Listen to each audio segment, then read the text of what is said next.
Introducing one another মানে হচ্ছে একজন আরেকজনের সাথে পরিচিত হওয়া, ঠিক আছে? লিসেন অ্যান্ড সে, শোনো এবং বলো। কি বলছে দেখো, গুড মর্নিং স্টুডেন্ট, শুভ সকাল ছাত্রছাত্রীরা। স্টুডেন্টস কি বলছে, গুড মর্নিং টিচার, শুভ সকাল শিক্ষিকা। টিচার বলছে, হাউ আর ইউ অল, তোমরা সবাই কেমন আছো? হাউ আর ইউ অল মানে কি, তোমরা সবাই কেমন আছো? স্টুডেন্টস কি বলছে, উই আর ফাইন, আমরা ভালো আছি। হাউ আর ইউ টিচার, আপনি কেমন আছেন শিক্ষিকা? টিচার বলছে, আই এম ফাইন টু, আমিও ভালো আছি। আই এম নাসিমা বেগম, আমি নাসিমা বেগম।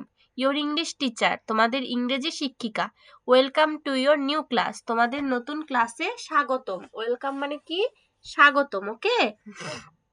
তারপরে কি বলছে, we are happy to see you. স্টুডেন্টগুলো কি বলছে, আমরা আপনাকে দেখে খুশি হয়েছি। টিচার কি বলছে, থ্যাংক ইউ, ধন্যবাদ। Let's introduce one another today, চলো আজকে একজন আরেকজনের সাথে পরিচিত হই। স্টুডেন্টস কি বলছে, ইয়েস টিচার, হ্যাঁ অবশ্যই ম্যাম। দেখো তারপর কি, 2 নম্বরে কি, look at the picture, Faria and Shubho are presenting each other to the class. Faria এবং শুভ একজন আরেকজনকে ক্লাসে পরিচয় করাচ্ছে। লিসেন অ্যান্ড সে, শোনো এবং বলো। দেখো শুভ কি বলছে, hello everyone, meet my friend Faria, আমার বন্ধু ফারিয়ার সাথে পরিচিত হও। She likes to play with her friend, সে তার বন্ধুদের সাথে খেলতে পছন্দ করে। ফাতিয়া কি বলছে, hello everyone, meet my friend Shubho, আমার বন্ধু শুভর সাথে পরিচিত হও। He likes to make kite, সে ঘুড়ি তৈরি করতে পছন্দ করে। মেক মানে কি, তৈরি করা। কাইট মানে কি, ঘুড়ি। লাইক মানে কি, পছন্দ করা। তাহলে হি লাইকস টু মেক কাইট মানে সে ঘুড়ি তৈরি করতে পছন্দ করে, ওকে? এবার দেখো এখানে কি বলেছে, discuss the following question in pair. What did Faria and Shubho talk about? What do you introduce yourself to other? এগুলো দরকার নাই। Now notice the language used for introducing yourself and your friend.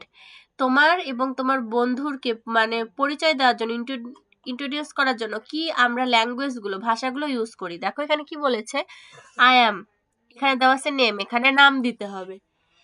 তারপরে কি ইউজ করি, হবি, আই লাইক টু ড্যাশ, আমি এটা পছন্দ করি করতে, আমি ওটা খেলতে পছন্দ করি, এরকম। তারপরে প্লেস, আমরা কোথায় বাস করি, কোথায় থাকি সেটা।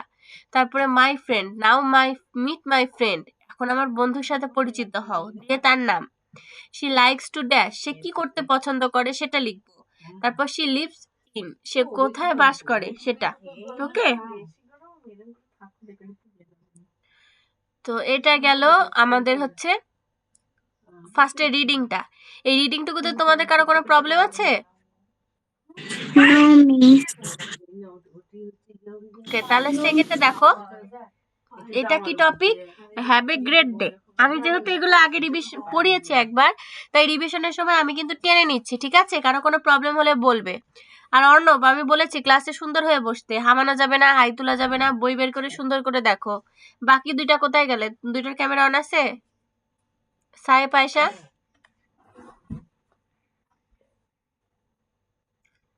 ক্যামেরা অফ কেন? ক্যামেরা অন করো। সুযোগ পেলেই ক্যামেরা অফ করে দাও, কেন বলো? সাহেব আয়সা, সুযোগ পেলে ক্যামেরাটা কেন অফ করো বলো? মিস, আমার ছোট বোনের ফোন ফালাই দিছে। ও আচ্ছা, ঠিক আছে, এখন বলো, বুঝতে পেরেছো? Yes miss. সাহেব আগে ক্যামেরা অন করতো না, এখন অর্ণবকে দেখে ওর একটু সাহস হয়েছে, ও এখন ক্লাসে ক্যামেরা অন করে, তাই নাকি সাহেব? আগে ও একা একা ছিল তো, এই জন্য ক্লাসে ক্যামেরা অন করতে চাইতো না। তাহলে আমরা এখন আরেকটা টপিক পড়ছি, হ্যাঁ, have a great day. Have a great day মানে কি বলো তো, কে বলতে পারবে? মিস, শুভ দিন। শুভ দিন। তোমার দিনটা শুভ হোক, হ্যাভ এ গ্রেট ডে, ওকে? এখানে কি বলছে, লুক লিসেন অ্যান্ড সে, তাহলে লুক মানে কি, সে মানে সোনা। সে মানে সোনা, বলা, লিসেন মানে শোনা। ইয়েস।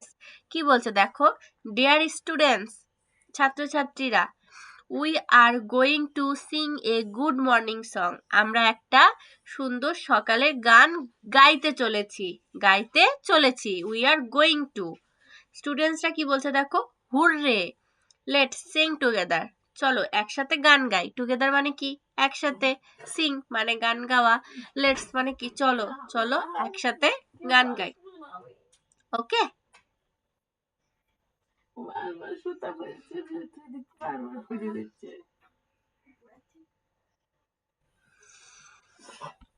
দেখো কি গান গাইছে। Good morning, how are you today? I am fine, I you wish you a good day. তাহলে কি বলছে? Good morning, how are you today? I am fine, I wish you a good day. Now 2 minute সবাই এটা পড়ে নাও তো, প্রত্যেককে ধরবো।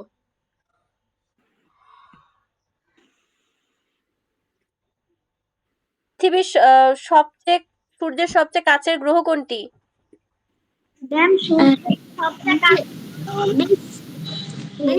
সৌরজগৎ। সৌরজগৎ। সরি, সূর্যের সবচেয়ে কাছের গ্রহ বুধ হবে। কি বলো? বুধ, হ্যাঁ। আচ্ছা, তারপর বলো পৃথিবীর একমাত্র প্রাকৃতিক উপগ্রহ কোনটি?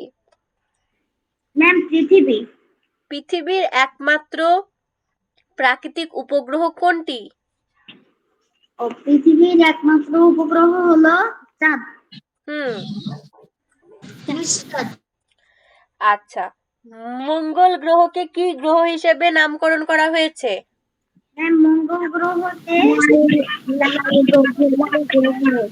নামকরণ করা হয়েছে।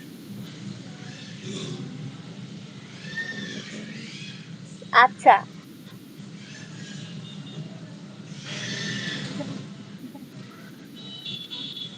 পৃথিবী সূর্যকে কত দিনে একবার প্রদক্ষিণ করে? ম্যাম পৃথিবী সূর্যকে 365 সূর্যকে 1 বছর। এই সময়কালকে আমরা কি বলি? 1 বছর। আয়েশার কোনো কথা আমি শুনতে পাচ্ছি না। আয়েশার মনে পড়া হয়নি তাহলে। ম্যাম আমাদের সবচেয়ে ছোট গ্রহ কোনটি? মিস সবচেয়ে ছোট গ্রহ হলো বুধ। সবচেয়ে বড় গ্রহ কোনটি? বড় গ্রহ হলো সূর্য। এই, বৃহস্পতি। সূর্য গ্রহ? হ্যাঁ, নক্ষত্র না? মিস দ্বিতীয় বৃহত্তম গ্রহ কোনটি? দ্বিতীয় বৃহত্তম গ্রহ হলো শনি। গুড। আচ্ছা, চলো এবার আমরা পরের পেজে যাই। ওটা টানলে বড় হয়ে যাবে, দিয়ে দাও।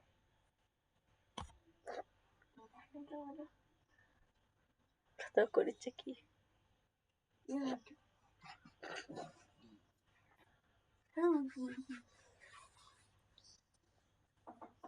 আমি যেগুলো বলবো সেগুলো আন্ডারলাইন করে নিবে, ওকে? ও, এই পেজ প্রেজেন্ট করাই হয়নি তো। দেখা যায়? ওকে। বাড়িতে ইউরেনাস, দেখো ইউরেনাস কি? এটি পাথরের ওপর পানি, মিথেন ও অ্যামোনিয়ার বরফ দিয়ে গঠিত। হ্যাঁ, তাহলে ইউরেনাস কি দিয়ে গঠিত?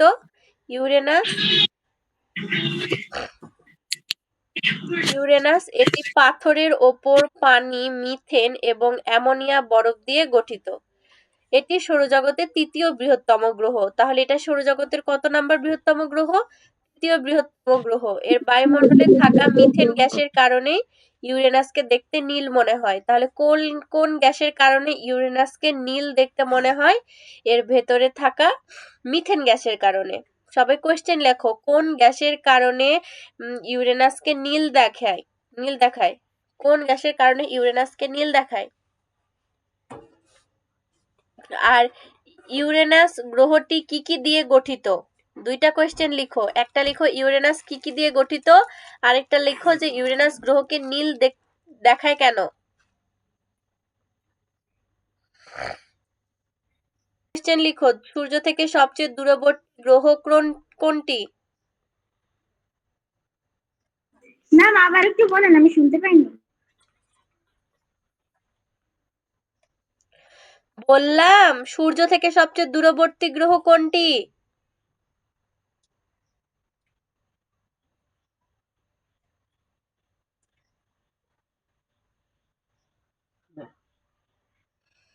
লিখে ফেলো, লিখা হলে বলো।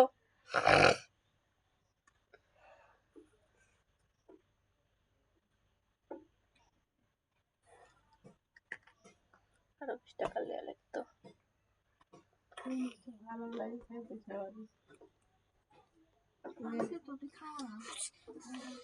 গান।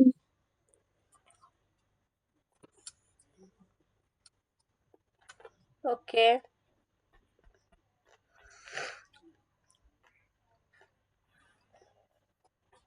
এগুলো ক্লিয়ার করে দিলাম। ওকে,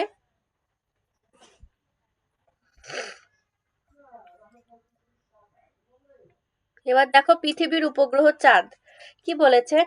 সূর্যকে কেন্দ্র করে গ্রহরা ঘোরে, তেমনি গ্রহকে কেন্দ্র করে ঘোরে উপগ্রহ। উপগ্রহের আকার গ্রহ থেকে অনেকটা ছোট। উপগ্রহের আকার গ্রহ থেকে কি অনেকটা ছোট। উপগ্রহ দুই প্রকার। উপগ্রহ কত প্রকার? দুই প্রকার। এক প্রাকৃতিক ও কৃত্রিম বা মানুষের পাঠানো উপগ্রহ। প্রাকৃতিক বা কৃত্রিম বা মানুষের পাঠানো। তাহলে একটা প্রাকৃতিক উপগ্রহ, আরেকটা কি কৃত্রিম বা মানুষের পাঠানো উপগ্রহ।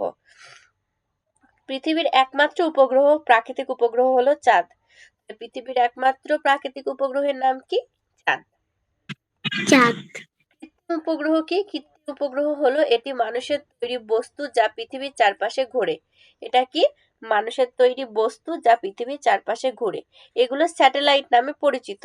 তাহলে কৃত্রিম উপগ্রহ কি নামে পরিচিত? কোয়েশ্চেন লিখো, কৃত্রিম উপগ্রহ কি নামে পরিচিত?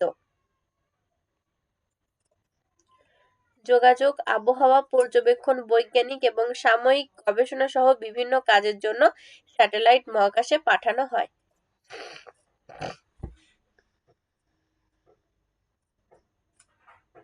মিন্স কোশ্চেনটা রিপিট করবেন?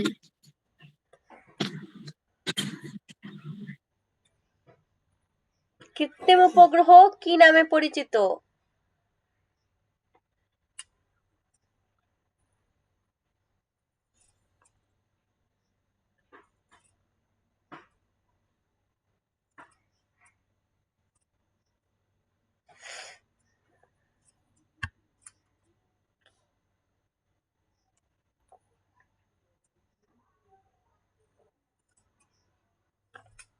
লিখলে? ইয়েস মিস, ডান। ওকে, এরপর বলেছে বাংলাদেশের একটি স্যাটেলাইট আছে যার নাম বাংলাদেশ স্যাটেলাইট 1। তাহলে কোয়েশ্চেন লিখো বাংলাদেশের স্যাটেলাইটের নাম কি? আন্ডারলাইন করে ফেলো সাথে।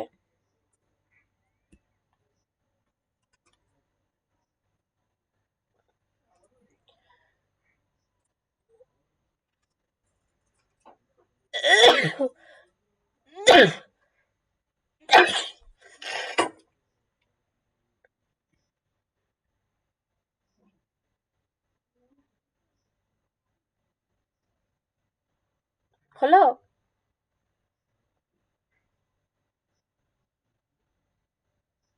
হলো? Yes miss. হয়েছে? নো। তাড়াতাড়ি কমপ্লিট করো।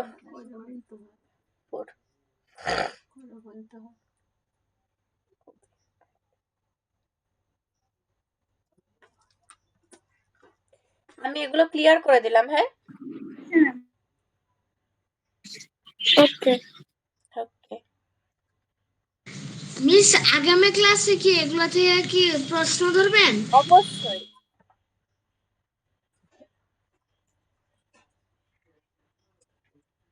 আচ্ছা, ওটুকুর মধ্যে অনেকগুলো কোশ্চেন হয়েছে না? তাহলে আজকে আর চাঁদের দশায় ঢুকবো না। চাঁদের দশা নেক্সট দিন পড়াবো। ওকে, ওকে। ওকে। এই অধ্যায়টা কিন্তু অনেক ইম্পর্টেন্ট আর অনেক কোয়েশ্চেন আছে, ওই জন্য আমি কিন্তু অল্প অল্প করে আগাচ্ছি, যতটুকু পড়া দিচ্ছি মুখস্থ করে ফেলবে কিন্তু। যেগুলো লাইন দাগায় দিলাম, ছোট কোয়েশ্চেন দিলাম, সে লাইনগুলো দাগায় ফেলবে এবং ছোট কোয়েশ্চেন গুলো পড়ে ফেলবে। ওকে ওকে। ওকে। আচ্ছা আমি এবার